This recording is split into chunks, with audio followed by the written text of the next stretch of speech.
Welcome. We're glad you're joining us.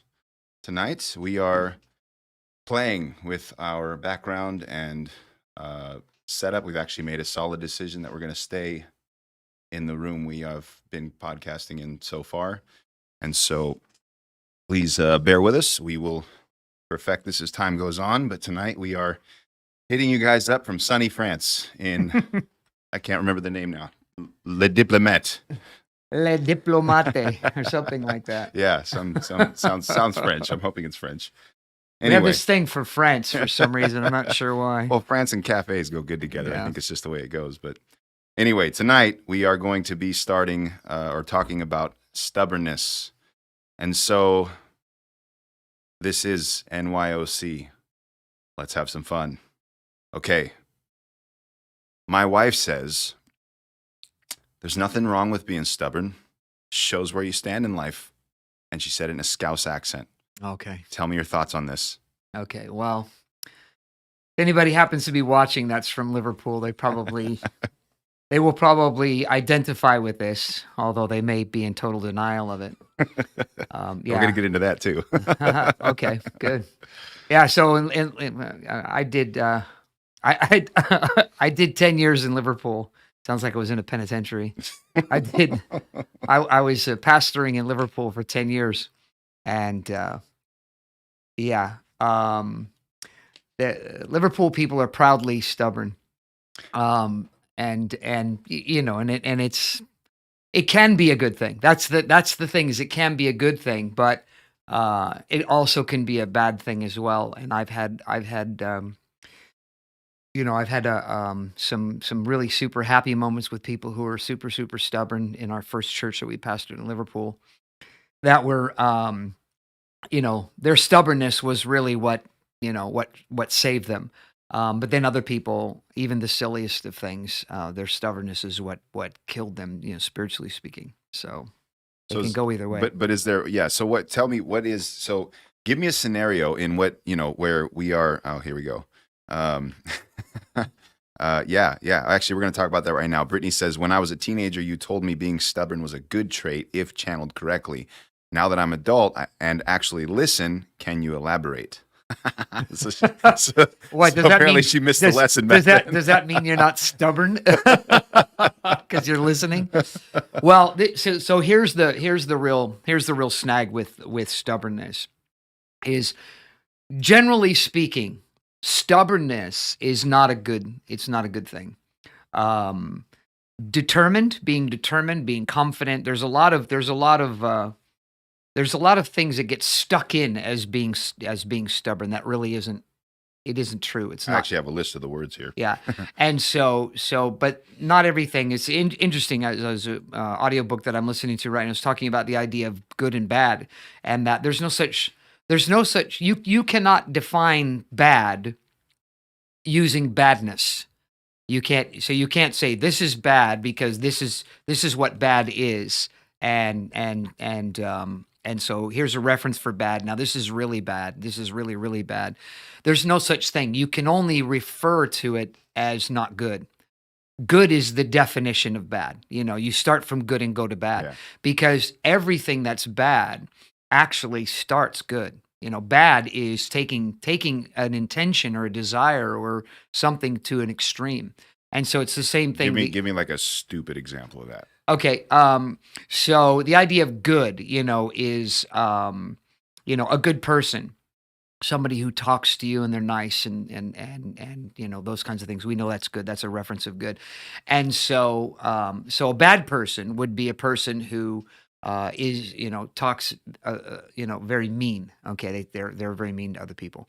And but you can't say, well, this guy's mean, but this guy is really mean, and really have a definition. You have to start with good, because when you say somebody's really mean, what does that, how do you define that? How do you define that somebody is really mean? What is your reference point? You're having to start with some kind of reference of good. You have to have some kind of reference of good. And so there's a similar thing when we talk about stubbornness. Are we really talking about stubbornness, or are we talking about confidence or determination? Mm-hmm. Or one of the words today that's actually being thrown around as being super positive is grit.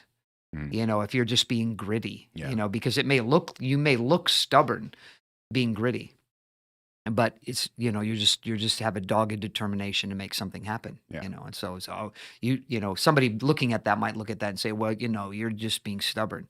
But Yeah. no, you're determined to get this accomplished. Yeah. So it's different. So how do you determine the difference between the two? How do you know, the difference between stubborn and, like you said, determined, or some of the other words, uncompromising, persistent, resolute, stuff like that? Yeah. How do you determine the difference between stubbornness, which is obviously a negative? Yeah. When you just think about it generally, it's a Yeah. negative. Yeah. So what's the difference? Well, in the way we're talking about, to define stubborn is basically, it's an attitude that you're unwilling to receive outside input into your life. That's the idea of being stubborn. When you're talking about stubborn, it's when it's when you are not able to receive outside input. Like you've decided the world is only as you view it. Mm. That's stubborn, and that's not being determined. Because somebody who's for example, I'm trying to think of something just right off the top of my head really quickly, but if somebody is, let me try to see if I can come up with some sort of an analogy. Say somebody's trying to drill a hole in concrete, using a wood drill. Yeah. It's not going to happen. That it's going to get the more determined they are to push that through the wall, the more rounded the end is going to be, and you're defeating yourself. It's just never going to happen. You have to have a concrete bit because it's you're not going to do it. Now, if you just decide, no, I'm going to make this happen, it's not going to happen. Yeah. You're just being stubborn. You're not willing to take in outside input that says, no, that bit won't work for that. This is a universally understood idea that, a wood bit will not go through concrete. It's just not going to happen. And so this is just a universally understood truth. It's not the concrete will win, and it'll win every time. Yeah. And so somebody who says, no, I can do this. I can just get away. I can do this. They're not willing to receive outside input, and they're just being stubborn. Okay, so let's take this to the argument of Christianity versus everything else. Because if I'm not a Christian, and let's just say, just pulling something out of the air, just I'm a Muslim, or I'm a Catholic, and we're talking Catholicism versus general Protestantism. Protestantism. Yeah, Anyway, that's it. Yeah, isn't it just as stubborn from both sides? How do you determine who's being stubborn and who's not? Mm-hmm. Because both have the equal resoluteness about their belief or their doctrine or whatever. Well, this is I'm glad you hit this, because I think this is a great idea. Because anyone who is unwilling to listen to outside information is stubborn. Okay, whether that's Christian or non-Christian. It's stubborn if you're unwilling to listen to outside information. So if you're a Christian and somebody wants to try to tell you about why they believe what they believe, and you don't want to hear it, and you're telling them that that's wrong and you're right, you're just being stubborn. And more than likely, you're both just going to be stuck in stubborn land. Nobody's going to get anywhere, because the only way you can reach somebody in any way, shape, or form, is you have to get them to see from the outside. And so you cannot get somebody else to see your point of view inside your head. Mm-hmm. That's a very ineffective way to try to get anybody to believe you about anything. It doesn't matter what it is when you're only communicating to them something that's in your own head and that you're just stubborn about. Right. It has to be from the outside. So give me an example of that when it comes to the Bible, because we're talking, before somebody even say that I don't even believe in God. Yeah. And you're trying to bring me to an understanding of God. How do you bring me into the scriptures without? Yeah. If somebody says they don't believe in God, the first question I'm going to ask is why. I'm not going to assume that I know why they believe in God or don't believe in God. I want to know why. I want the fact that has led them to that conclusion, and I want the outside fact that's led them to that conclusion. I don't want to know, because again, I'm not going to convince somebody of something if they're just being stubborn. Okay. If the attitude is, I think it's great. My friend Mark Crumpler, who was here, just came back from China, pastoring in China. He says, when he's dealing with people that say they don't believe in God, he asks them. He says, okay, because he's dealt with this a lot, obviously in China. He's asked them, okay, if I could prove to you beyond a shadow of a doubt that this is all true, and that you could see for yourself that this is all true, and you agree, yes, this is all true, would you convert? And he says, it's interesting the number of people who they'll sit there, they'll think about it, and they say, no. And so he says, okay, so this isn't about whether or not God exists. We're done. Our conversation's over. Because even if I could prove to you God exists, you're still not going to become a Christian. So there's no point in this conversation, because this conversation is not just simply so that I can convince you of God's existence. This is me trying to convince you to do something you don't want to do. Mhm. And so that's a whole nother realm. So I could sit here for endless hours of trying to go around and trying to figure this out and that thing out and the other thing out, and knock down every argument that you have about why God isn't real. But at the end of the day, it doesn't matter. You're just stubborn. Mhm. And so that's the issue. That's why stubbornness is a bad thing, is because people will believe things just simply because they believe things, and that there's no intelligence in living life like that. And there are lots of people that live like that, both Christian and non-Christian, that live like that. They just believe things stubbornly, and they live in this very narrow world, because the only way they will believe something is if they believe it already. They have to convince themselves of it, and so they're gonna miss a wealth of opportunities in the world, because the way we learn things is by learning. We need to hear outside input into our lives. But if everything that we're going to listen to is always filtered through, do I accept this or not? Mhm. Then there's gonna be very little that you're ever going to understand about life, and you're gonna live in this very, very shallow and very narrow existence. Okay, I'm going to pick at scripture a little bit. I was thinking about this earlier of Jesus' disciples, who, in a lot of ways, were very stubborn. In a lot of different contexts, they were stubborn. So you have stubborn people who eventually become something in God. How do you not justify? Justify is not the word. How do you? Because the way what you just described is talking about when you're stubborn, there is no moving forward. There's no breaking through. Right. And so how did they get past that? How does somebody get out of being stubborn if they already are stubborn? They have to allow outside information to change their thinking. So they have to change. Well, it's not so much changing as much as allowing. I can give the example out of my own life. For years, and my wife can vouch for this. For years, when I went to restaurants, I would order safe. I never ordered outside of my comfort zone.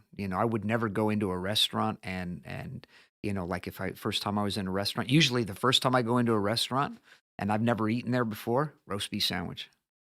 It's hard to screw up a roast beef sandwich.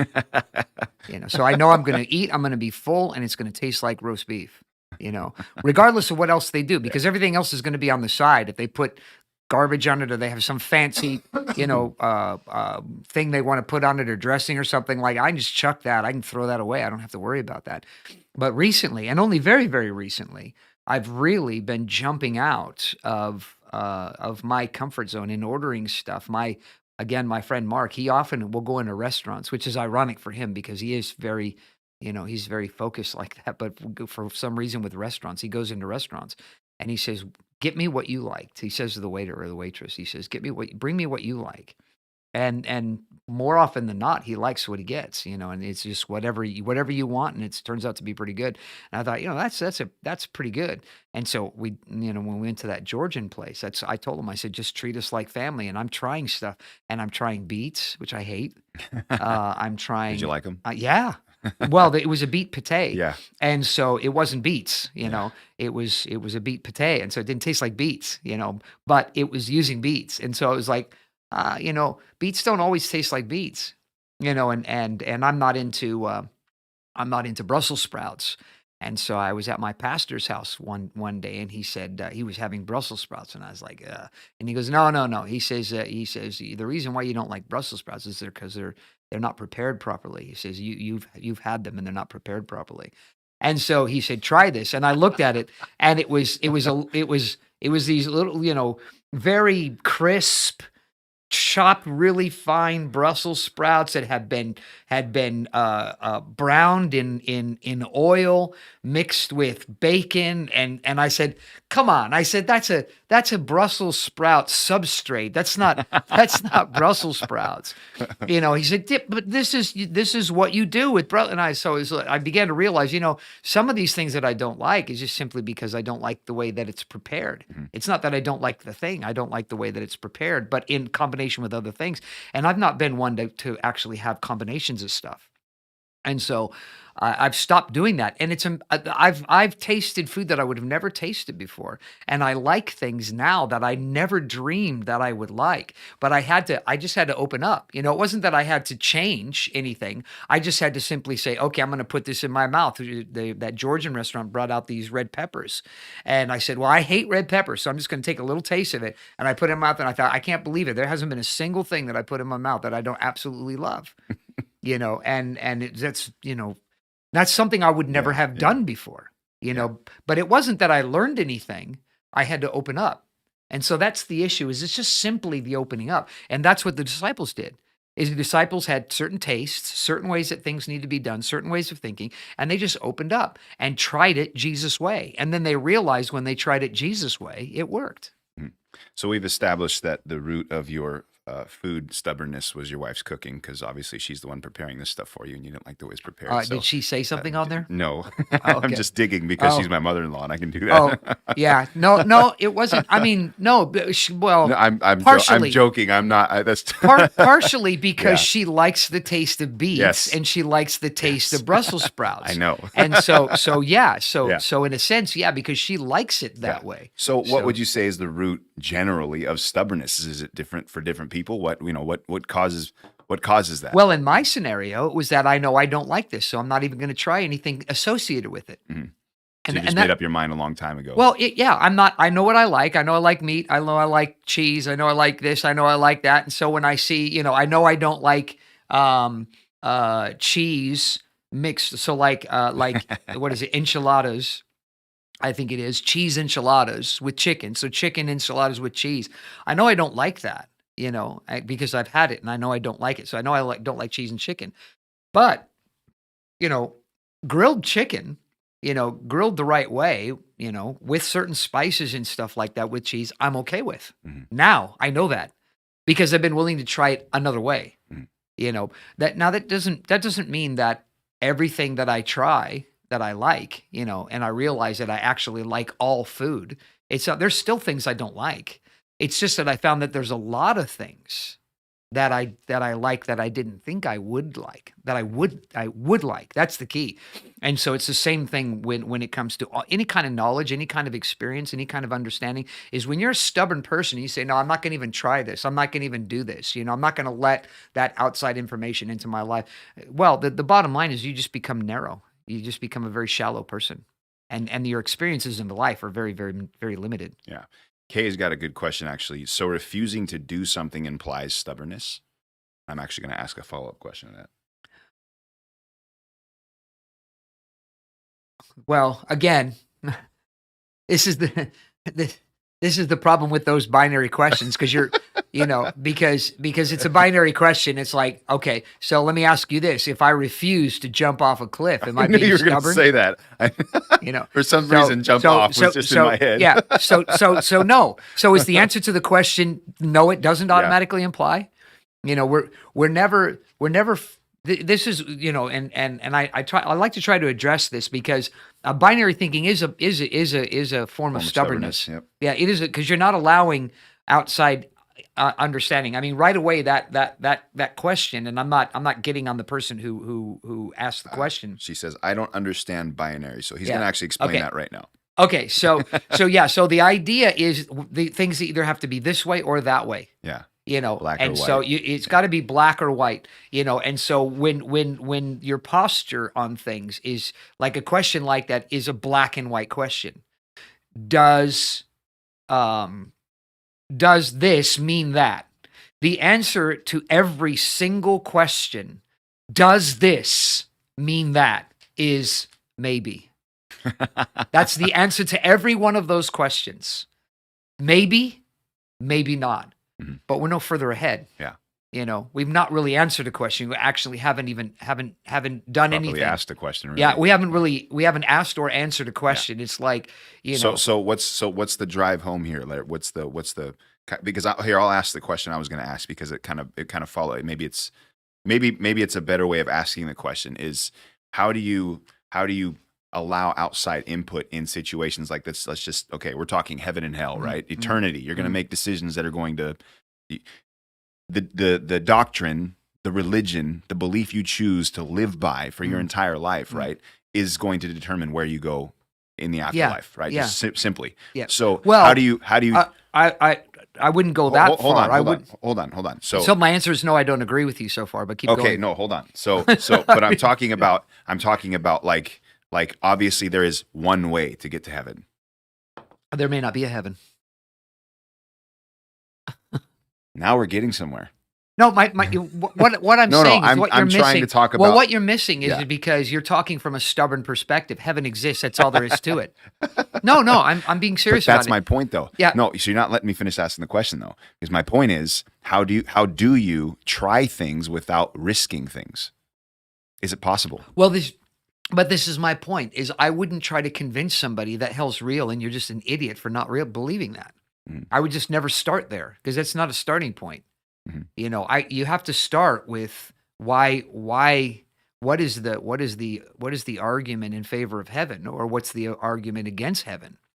So it's got to be there. So if I'm talking to, and I've heard this, and this is why I say this, is that I've heard people talking, do you believe in God? Well, no, not really. Well, what are you going to do when you die and you go to hell? And that's really not a follow-on question for what they said. That's not a follow-on because that's just your stubborn opinion at that point. Because you haven't given them any outside information. All you've told them is that heaven is real, hell is real, God is real, what I believe is real, and so therefore you are going to hell. And that's just not a good place to start because you're starting from a place of stubbornness. Like I said, if I'm talking to somebody and they say they don't believe in God, I'm not jumping right to telling them they're going to hell. Because there's nothing to be gained out of that. So are you open to the possibility of God not being real? It's not okay, it's a binary question. No, it's not. Okay, maybe. Maybe. Yeah. So are you but unsure? Maybe not. Is it still like how do you think without being stubborn? I mean, that's my point. So how do you determine the line between determined and stubborn? Well, what the question you asked me is, am I open? Yeah. That's you didn't say, do I believe that or not? You just said, am I open to it? And so the answer is maybe. If somebody is talking to me that doesn't believe in God and is asking questions, then I will talk to them as if God doesn't exist. So I'm open to talking about God not existing. You're talking about how I believe. You're talking about a method, though. You're not talking about a way of thinking. That's the issue of stubbornness. It's the issue of stubbornness is what we're talking about. Is that if somebody starts talking to me about, wants to try to give me evidence that God doesn't exist, I'm not going to go, no, blah, blah, la, la, la, la. I don't believe you. No, you're not going to convince me because I'm just being stubborn. They're trying to give me outside information. It's not going to, chances are it's not going to change my mind. Okay. But that doesn't mean that I'm not open to the possibility of allowing somebody to throw something in there that may change my mind or may make me think slightly different. I had just the other day, I mean, it's been probably, I think it was about 4 years ago. I was at a guy's house and we were talking about God and it was just a door-to-door thing. And I mentioned to him about, mankind and fallen mankind and sin and all stuff. And he asked me, which I thought was a very super intelligent question. He said, why didn't God create people to only be able to do certain things, but yet to have such a wide range of things that it looks like free will? Why does free will have to encompass the ability to do bad things? Why couldn't God have created us to have free will, but only to do good things? But we have this broad range of free will so that it looks like free will to us, but our choices are only between good, better, and best. And I said, that's a really interesting question. I said, I don't have the answer for that. And now 4 years later, I have the answer to it. And in fact, it only just came to me this afternoon. That's why I mentioned it, is I thought that's the perfect answer. Because the issue of mankind is not about mankind, it's about mankind's relationship with God. And if God had created us with that limit of only being able to choose good, better, or best, well, then he wouldn't actually be able to have an honest relationship with us. Not physically possible for him to have an honest. So it's more about him than it is about us. God could have created life like that. God could have done all that and just let us wander around and think everything's wonderful. But in terms of relationship with him, we would have a limited scope. We would never actually be able to truly understand God and to have a full disclosure in relationship. Because because when we talk Are you about talking about this in terms of like the contrast once between we us understanding okay, what's so the bad and idea of what's going to good? heaven is we're going to see God. Right. We're going to have a relationship with God. We're going to see him as he is. Uh-huh. Full disclosure. So we get to heaven and we realize we don't have the ability to choose wrong. Okay. That means that we're going to have a limited ability as to how we feel about God. We are only going to be able to choose between good, better, or best when it comes to God and our relationship with God. Mhm. So that means everybody's in and everything's cool and everything's wonderful, but it's totally fake. What does that mean for God, though? You said that It's that has just more to do totally with him. fake. Right. It's just totally fake. He might as well have not given us free will at all. Mhm. If we don't have the choice to do wrong or to do evil, then it's not free will. Even if we think it's free will, it's not free will in the true sense of the term. Mhm. But so my point being in that is that when you're stubborn, you won't even think of stuff like that. You won't even entertain ideas like that. But I'm sure that would made a significant impact. If I could have answered that question to that guy and say, hey, you know what? I thought about this and this is here, think about this. What about that? It would have been, it's not a question of whether or not he would have gotten saved, but it would have been able to throw a wrench into his philosophy, because his philosophy is God doesn't exist. That's his philosophy. And so if he can come up with an alternative to Christianity that works, that's better than Christianity, then, well, that just proves that Christianity is just a load of rubbish. Because here's my idea and it's better. So what exactly? That's getting a bit deep, I understand. But my point, okay, my point simply being is the idea is that I was willing to include that in my thinking. Yeah. By the way, Pastor Ford is drinking a new brand of Lacroix, a new style of Lacroix. I don't know if you can see that. Here. You got to say something. Oh, no, you can't, because the can is almost invisible. You see Have that? you seen that? Yeah. Okay, that's I've why been you're watching it saying the whole time. I'm drinking an invisible Lacroix. Yeah. This is a new brand of Lacroix. It's called the Invisible Cup. Yes, the translucent. That's what our our sponsors are awesome, by the way. Okay, so who exactly is, okay, so the perspective you're taking from being a Christian talking to a non-believer is very different than the perspective a lot of people have of Christians.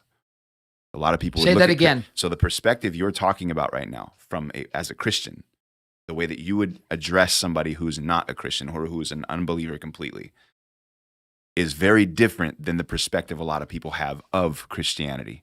I can go back to Gandhi's statement when he said, I love your Jesus, but I don't like your Christians because they are so unlike your Jesus. Right. Is it because of this issue of stubborn beliefs? Yeah.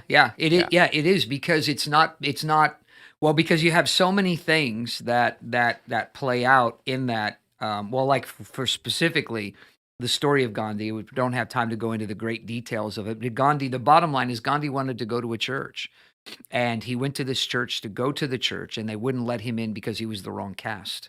He said, "No, this is a high caste Indian church. You can't go here." And so that's where that statement actually came from. Yeah. Is because here he is, a seeker, and they said, "No, sorry, you're." It's racism is what it is that you're not the right caste, and so you can't come in here. You have to go to the low caste place, and so his philosophies in life were superior to that. Yeah. And they indeed were superior. And so it's quite clear that Christianity wasn't the teachings of Jesus, because of how they treated him, how they acted. But that's stubbornness, because that's, the book of James has a very specific verse about that you tell the rich man to sit over here and you tell the poor man to sit over here under my footstool. And he said, this is wickedness. I mean, and that's very clearly outlined in the Bible. And so it's anti-Christian to behave like that. But this Christian church, quote unquote, was being stubborn, Mhm. because it was like, no, I don't care what the Bible says.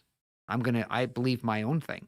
And so but you see this in Christianity. For me, I'll be honest, trying to, especially in the Bay Area, trying to win people to Jesus. I spend the vast majority of my time having to apologize for stubborn Christians, because they have their beliefs, they have their ideas, they have their theologies. They don't know Jesus. They don't know him. It's quite clear they don't know him because they wouldn't have those kinds of theologies if they did know him. It's just a theology. It's just a religion. And for many people who claim to be Christians, it's just a religion. It's just a theology. And then they impose that theology on other people. And it's just another form of stubbornness. So how do Christians become so stubborn? Where did that come from? Like, is this Well, like a superiority complex? well, Like, what's the deal here? it's they're not converted. They haven't converted. So they're not Christians at all. People are stubborn. We're all stubborn. Yeah. We're all stubborn. It's in our nature to be stubborn. So But is there but like a if difference you between? meet somebody who knows Jesus and they have become not stubborn, and they're willing to listen and they're willing to concede points and they're willing to agree on things that they don't understand, you're talking to a real Christian. Mhm, But if they're not willing to do that, then you're talking to a stubborn religious person. mhm. So, Christian or non-Christian? whatever their Yeah, religion is. yeah. Yeah. So technically speaking, then, is a stubborn Christian actually a Christian? My friend Mark and I had this conversation. I don't believe so. That's my personal opinion. I don't believe so. Because you the Bible says you'll know them by their fruits, you know. And so when somebody is not acting like a Christian but claiming to be a Christian, how can they be a Christian? If you're not, I'm not talking about somebody who's just struggling or naive or ignorant, and maybe uneducated or something like that. But it's when I think about the examples in Scripture, of people that were like that, they weren't Christians. They were people that got judged. Mhm. That there were things that happened, like King Saul. Yeah. They're like that. Is that they're doing great things for God, but it's all just theology. It's not. They're not really doing it. Oh yes, I fully obeyed the Lord. After he's disobeyed God. But he's no. I've obeyed. You don't know what you're talking about. Oh, I had to do this and I had to do that and I had to just being stubborn. And then okay, all right, I was wrong. Yeah, I sinned. Okay, but let's go out and just don't let the people know. Let's just pretend like everything's okay. That's just all stubbornness. Mhm, And that's exactly what Samuel the prophet says to King Saul is he says stubbornness is like the sin of witchcraft. mhm. So Okay, so tell me, explain to me kind of what maybe in just your opinion, even when the disciples, Jesus leaves a town in Samaria and they yeah, rejected him and they said, do you want us to call down hellfire and yeah. consume him? And he says, you don't know what spirit you're of. Were they unconverted at that point, or is that a No, momentary no, thing, no. or what? No, that's not. They were wrong. Yeah. They were wrong in their attitude, and they needed to be educated, Is and that that's so? what That's Jesus okay. did. Yeah. Yeah, So that's what you Jesus. just said then. Yeah, Yeah. Jesus educated Yeah. them because it says, and then they went to another city, Yeah. and so they still followed him. Yeah. They just had to eat humble pie when they realized that that Yeah. they were wrong. So was the key here the fact that they were willing to listen to Jesus? Yeah, Is they that was didn't that they what made didn't the go to the next difference? city and say, "Well, you know what? What about these guys? These we need to call fire from heaven, Jesus. You don't know what you're talking about." Yeah. They weren't being stubborn. Yeah. And that's a real important key. Is that this is often what people do is they even when what they're doing clearly looks wrong, they just won't admit it. Mhm. They just keep doing it. And this is and I see people do this kind of thing. They claim to be Christians, they're doing something that's wrong. They know it's wrong, but they're going to do it anyway. Mhm. And they just believe that somehow this is going to work out. In talking with people, is a question on online here. In talking with people, how do you help a stubborn person see that they are stubborn? That's my wife asking the question. I don't know if I want you to answer that. Maybe we should skip that one. Go to no. We got another question. Actually, I I can skip to that one. listen to you, Mr. Stubborn. Yeah, it's going to manifest here. So I'm playing the part. I'm well, supposed to. yeah. Well, the truth is that I have a sort of, not a physical time limit, but I have a sort of time limit when I'm talking to somebody and they go, "No, I just don't buy that." And then I tell them, I give them another example and they go, "No, I still don't buy it." And then I give them another example, but all these examples are external. They're not just from the Bible, they're from the Bible, from history, from teaching, from other, people who've converted from atheism to Christianity, whatever. I mean, I'm trying to go all over the place with them. And after a few times of that, I just say, well, the truth of the matter is I don't think the question is that you don't believe. I think the question or the issue is that you don't want to believe. And so there's really no conversation. But as long as they're willing to talk, like there was a guy who I was talking to, and when he said, to be honest, he said, I don't believe it's all mythology, and I'm an atheist now, and I don't believe in all that nonsense. And so when he said that to me, I said, and he said, no offense. I mean, he was trying to offend me when he said it. Because he said, I just don't, I'm sorry. I'm a thinker, I'm intelligent, and I've just come to the conclusion that Christianity is it's not intelligent. No offense to you. It's like, no, you just told me you don't think I'm intelligent. I mean, that's clearly what you Yeah, said. yeah. There's no, you did say it with the idea of offending me because Yeah. because for the most part, what he was saying is, I'm smarter than you are, so there's no point in us having a conversation, Yeah. you know? And so I said, well, I'm a thinker too. I said, and I came to the exact opposite conclusion. So I'm curious for you to try me. I want you to give me your evidence that you came to. How do you know this is not true? What evidence is there? I said, because honestly, I've looked into the evidence and I don't know that there's evidence out there that I'm unaware of. So give it to me. And he just went down the classic path of the same thing that most people say, and it was genuinely ignorant. Things like the Bible contradicts itself, and science has proven that God doesn't exist and that life didn't come from God. It came from the Big Bang, and these are all factual ideas. And so I started talking to him about these things and saying, it's funny that you think that these things are factual ideas because the scientists that came up with it don't think they're factual ideas. They still call them theories and hypotheses. I says, you're convinced that these things are true, but the people who actually came up with these things, they aren't convinced that it's true. So I find that quite interesting. So you're actually more intelligent than these people as well, because you were able to figure out what they actually hypothesized. But yet nobody seems to know this but you.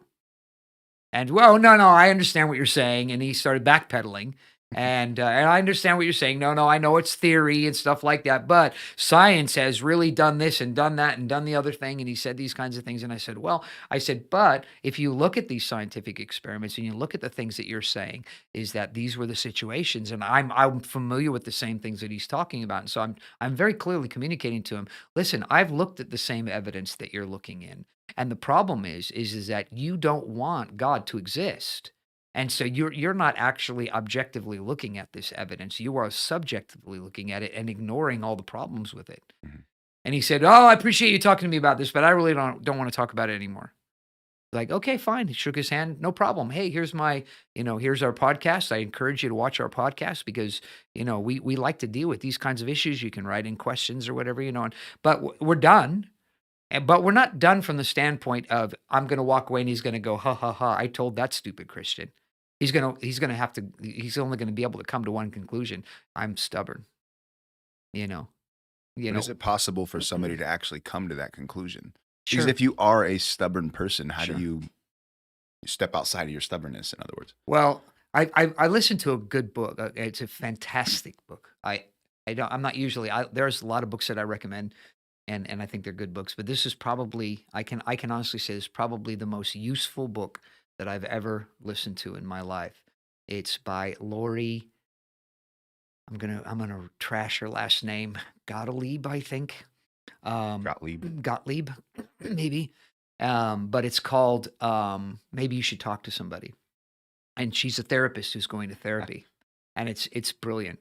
So she talks about, I think, 4 or 5 of her clients, and she obviously covers this all up because of the client, privacy issues. But she covers this up. But so she goes through her own problems, goes through these other problems, talks about the issues of therapy and the help of therapy and stuff like that. And I'm listening to this, and I'm thinking, this woman's become my therapist, you know, and it was fabulous. I mean, it was absolutely fabulous. And so the reason why I bring that up is because she's one of her several of her patients. There's a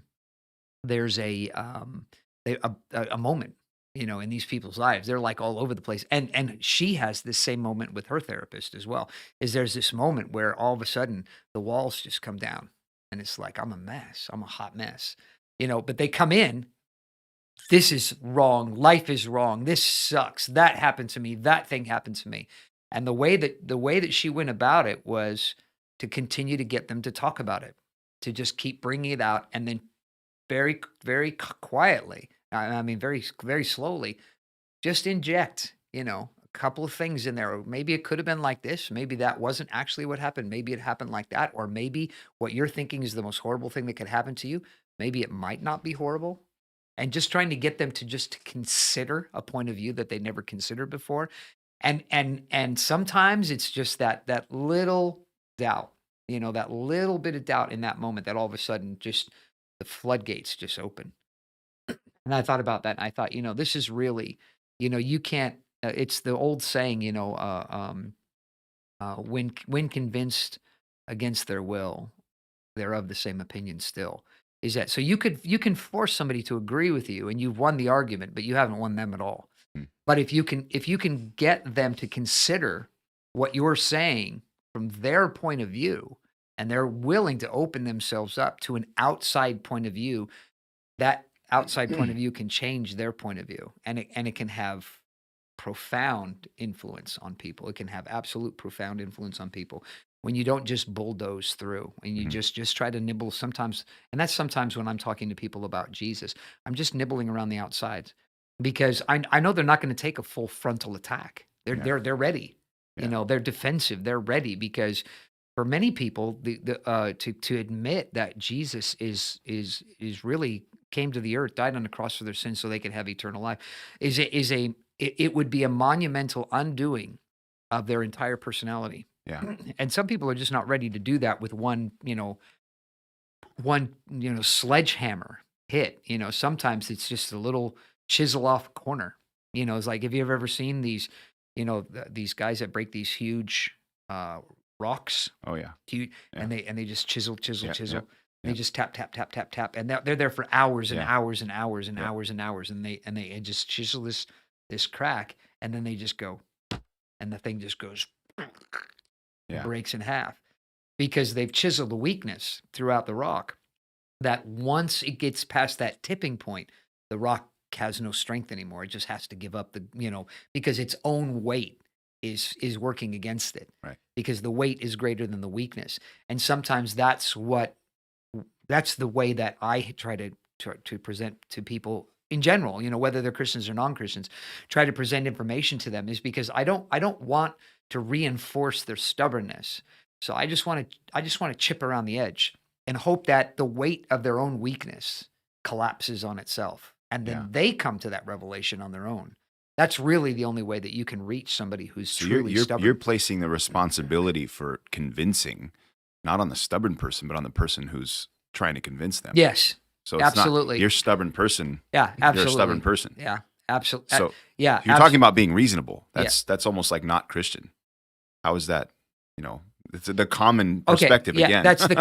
but see, that's the thing. So so you're seeing it. This is the thing that, why I've done everything that I've done and why I've tried to present this is not your ordinary church, not your ordinary Christian. Maybe someday I'll do a not your ordinary pastor, but the whole idea. You're already there. Don't worry. Yeah. Well, no, I mean to present it. But the whole idea is the idea of trying to remove the stereotypes, not reinforce them. And see, and that's the problem is that people think, Christians are narrow-minded. Okay. No, we're not. We just know the truth, and you can't convince us otherwise. Mhm. That's called narrow-minded. Because you're not willing to listen to anybody else's point of view. And so they're right. And that's why they don't want to become a Christian, because they don't want to be narrow-minded. Mm. But it's not a requirement to become narrow-minded in order to be a Christian. And that's the problem, is that you do have a lot of narrow-minded people who believe that they're Christians, and they believe that the reason why they're Christians is narrow-minded. And this is the funny thing is that people like that, people that are like that are narrow-minded Christians, they're usually almost always conspiracy theorists as well. Mhm. Is that because it suits them. It suits them to have they like the feeling of this inside scoop, you know. And so, when you hear something, I mean, I've actually read myself out of being a narrow-minded Christian, because I've realized what a negative thing that is. And I find that the more wider my understanding is, the more effective I have become as a Christian in trying to get people to understand the narrow-minded reality that heaven and hell exists, and that we're going to stand before God and give an account of our lives. But that may be a narrow-minded reality, but it's in the context of a very, very huge and wide reality of how God created the earth and everything in it. Okay. Kay is asking a question. This is the second question she's asked with the clarity at the end. And she retracted the other one. So Kay's afraid of being called binary at the moment. She says, "Is narrow-minded a form of stubbornness? If this is binary, I'm sorry. I'm a straight to the point kind of person." Maybe, maybe not. Maybe not. That's actually the answer for all the questions tonight. Maybe. No, it's the answer No, I'm for kidding. questions that it's the answer for questions that are, black and white. Did you just purposely avoid using the word? What, binary? Yeah. It's because it becomes redundant, Yes. Okay. So again, this is interesting, because what you're saying is that it's almost like if people are stubborn, they're just stubborn, and there's nothing you can do to change a stubborn person without being No, patient and reasonable. No, And it's deeper than that.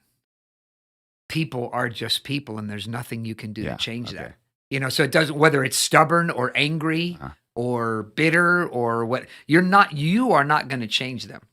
Mhm. And this is the secret to successful ministry as a Christian, is that when you understand that the person that you're talking to, you're not going to change them.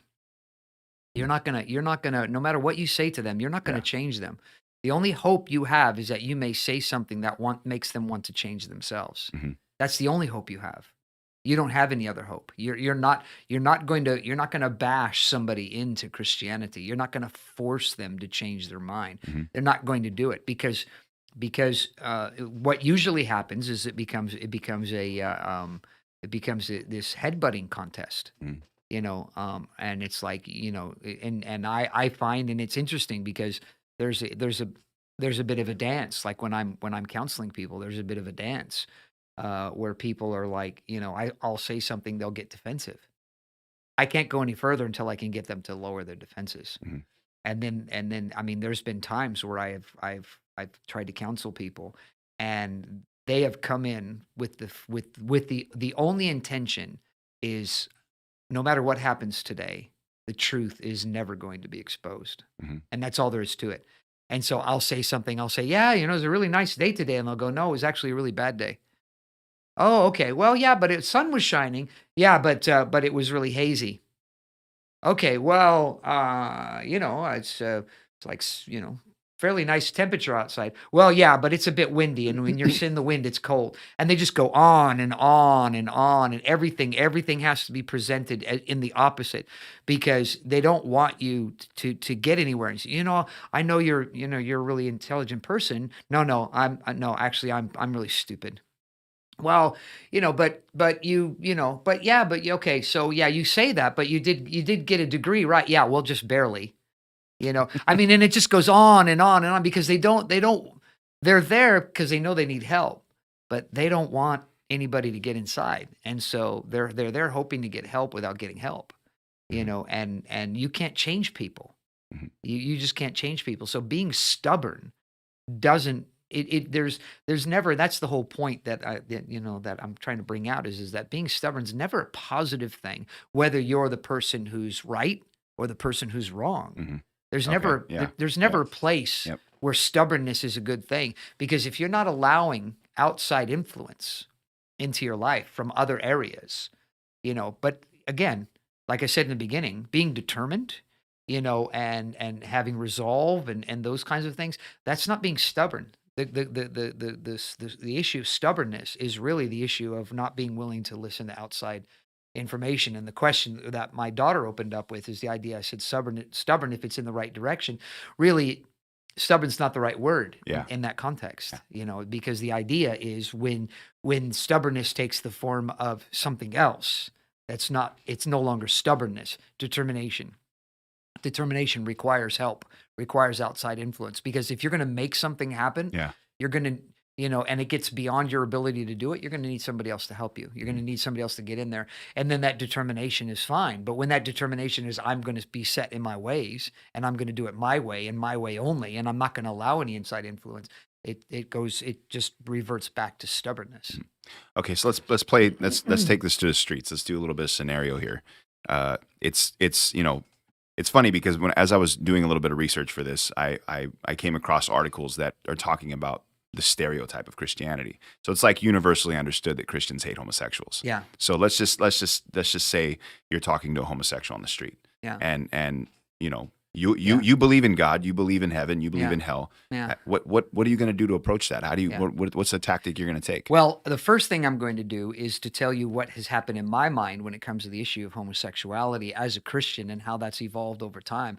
Because the truth of the matter is that is that homosexuality is not the worst thing that can happen to a person. Mhm. You know, and so that right away, was a monumental change, because I was taught, and I honestly have to put it in this regard, is I was taught by fellow believers that homosexuality was the worst sin ever. Because homosexuality was being reprobate. You're a reprobate, and that's why you become homosexual, and this kind of thing, another thing. And it comes from a misunderstanding of the progression of Romans, the book of Romans. Romans chapter 1 talks about this, and it says that they began to burn in lust towards one another, and this is where things progressed to. And then God gave them over to a reprobate mind. And so if you want to look at that scripture in the form that it's wrongly interpreted, homosexuals can't be saved because they're reprobates. It's not there's so if you believe Romans chapter 1 applies to somebody who has become a homosexual, and that progression, that's the end of the story with them, well, then you shouldn't be witnessing to them, because they're gone. Mhm. They're gone. God's given them over to a reprobate mind, and they're never going to come back. And that's all there is to it. And so for me, I understood that this progression that we see, and the issues are the issues of the perversions of man, and the progression of perversions. But the issue of God giving them over to a reprobate mind, we don't, we don't know who's taken God up on that offer. Mhm. So somebody may just be totally confused, because we live in a messed up world. And so you might have somebody who's involved in homosexuality because of something that's happened. And the truth of the matter is that I've learned over the years, with something like, for example, with homosexuality, is sometimes the reason for their decision to go this way is because of horrible things that have happened to them as a kid. you know? And so it's their way of processing life, their way of coping.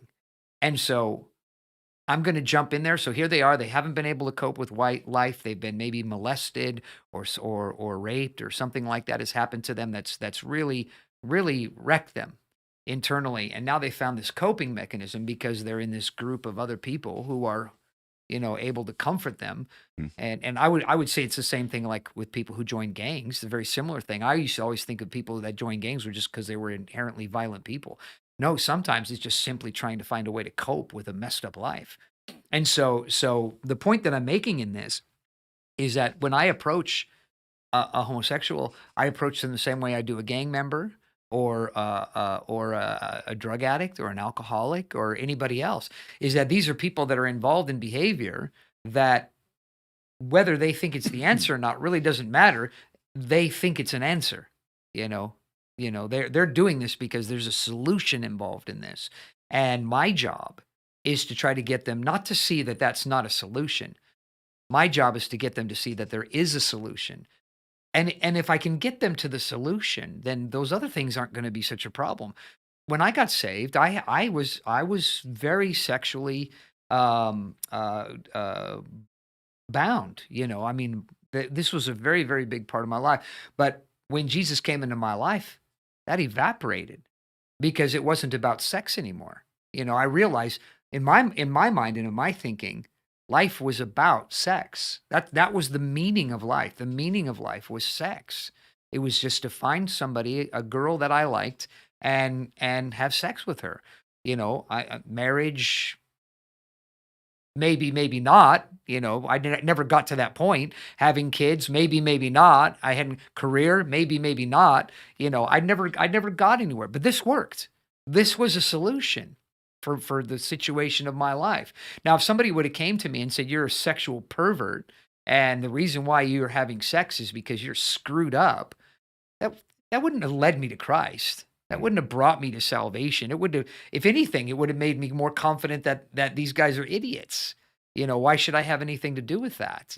Because they're on their high horse. What? So you've never done anything wrong in your life. You're going to come out here and feel all holy. Like you're some Spanish Inquisition. Mhm. It's like ridiculous. It's just ridiculous. I saw people dealing with people like this, and I actually started witnessing to homosexuals with sympathy, and saying, "Listen, I know what it's like to be stuck. I was a sinner.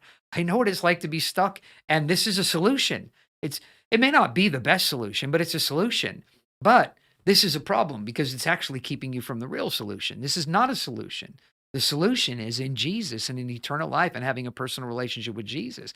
And then these things don't matter anymore, because most people today believe that sex is an imperative. When I was in Spain, we were just practicing our Spanish, and they said, "What are the things that are required for life are required to be alive?" Okay, you had to eat, you had to breathe, you had to drink water, you had to have sex. I mean, this is literally what people came up with, and it was like, yeah. And the teacher goes, "Yeah, breathing, yeah, breathing, okay, eating, yeah, water, yeah, we need to drink, sex, yeah, anything else?" And I'm thinking to myself, no, that is not a requirement. It's not like breathing. Yeah. You don't have to have sex. You could be celibate your whole life. Yeah. You could live to be 90, 100 years old and have never had sex. It's not a requirement. So, when sex is a solution for your life, does it really matter whether it's homosexual sex or heterosexual sex? When sex is the solution for your life, you have bought a lie that this is a requirement. And so I'm kind of going a long way around, but this Yeah. is why there's no point in stubbornly attacking homosexuality. But if you'll take the time to learn about these kinds of things, you can just nibble around the edges. Hey, you know what? A relationship with Jesus, and what God can do in your life can make you don't even need to worry about it. My first year of salvation, you know, I didn't have sex at all. Zero. I went from, all the time to not at all for a year. And it wasn't a big problem. It wasn't like I'm sitting there saying, I can't wait for the day that I get married so I can have sex. It wasn't like that. Mhm. The first 6 months of my salvation, I didn't even have a girlfriend. I didn't have anything. It was just nothing. And so it was like that 6 months was just me and Jesus. And I needed to eat and I needed to breathe and I needed to sleep and I needed water, but I didn't need sex. And you survived. And I survived. you know and so that's my point, Yeah. is that's the practical, Yeah. that's the hands-on street level practical, is that if you go after stuff like that, number one, you're not going to be effective, and number two, you're just going to be full of pride, and you're the one who's going to become stubborn. So you may be talking to stubborn people, but you're going to be the one who's stubborn. So even if you're not talking to stubborn people, they're going to just, no, I don't want to talk to you. Yeah. So okay, so summarize because we're at 8 o'clock right now, but summarize the because again we're talking from the Christian perspective, talking to people Yeah. who are obviously stubborn. So we can't from this podcast convince stubborn non-believers to not be stubborn because of all the things you just mentioned, so many deep roots and stuff like that. But what about from the other direction? Well, actually, from this podcast, and that's why I do the podcast and why I do it the way that I do it, is my hope is that there will be people that'll be watching and they'll be able to say, you know what, not all Christians are stubborn. Yeah. And that alone, that's my point there. that alone will be the thing that opens their mind to considering the possibility that maybe their experience with Christianity was wrong, and that there is an experience with Christianity that is right. Yeah. And that could be the thing that opens the, that breaks the rock in half. And then they say, I want to look into this more because this is, and I've had these kinds of experiences with people that numbers of times of people who've said, I've never heard this before. I've never heard it this way before. People that we've talked to on outreach. Yeah. And I've have said, one young girl said, he's in the middle. Which is probably the greatest compliment that I could ever be given, is just she said, he wasn't standing against what I do and how I live my life, and he wasn't for what I do in my life. He was in the middle. He didn't take a side, It wasn't us against them, and because that's the best place to be as a Christian trying to win people to Jesus is you have to be the person in the middle. You can't be the Christian on the outside telling them what an idiot they are for not becoming a Christian. Yeah. And you can't be the other person who's on the outside who's just sympathetic with them and not telling them anything about Christianity. You have to be the one in the middle. That's the go-between between God and that person. And to be able to translate for them the love of God, the grace of God, the judgment of God, the righteousness of God, all of those, to be able to translate all of that into their personal experience. So, okay, I am a non-believer. How do I identify if I'm talking to a stubborn Christian or to a reasonable Christian or real Christian? However you want to How define they answer that. your questions. Mhm. If they answer your questions with these, oh, for crying out loud, you're so stupid. You're talking to a stubborn Christian. Yeah, but not everybody just comes right out and says that you're stupid. No, but they roll their eyes. Yeah. And they go, everybody knows this, stuff like that. They'll say stuff like that. Or they'll just say, well, but what I've learned, as if they're like the embodiment of knowledge. They've got the library of heaven, it's just connected to them and they can just answer every question. No. Well, I could give you a better, another example as well is when do they listen to what you have to say, or they just are they just antsy, waiting for you to finish so they can tell you, why you're wrong. You can tell when you're in a conversation with somebody and you're talking and they're going, it's like, shut up already. I'm not listening to you anymore, and I have something to say. Mhm. And if when you're talking to somebody like that, there's no point. There's no point. I just walk away. When I'm talking to someone and I go to say something, they interrupt me, and then I try to say something again, and they interrupt me again, and then I try to say something, interrupt me again. It's like, you know what, man? All the best. Yeah. Because there's no point in having a conversation with you because you're just going to tell me what you think. Mhm. You're not listening to me. Mhm. And so a genuine Christian will listen to what you're saying and try to answer your questions, and try to field those questions and with a reasonable, understanding. And if they don't know, they'll say, "No, I don't know." Mhm. I don't know, but here's something that I do know, and try to, answer as best as they know how, but not bluff. Mhm. That is a good stopping point. It's been good for both directions, and obviously good for questions. We have an off-topic question. How about a podcast on binary thinking? I might not be the only one struggling.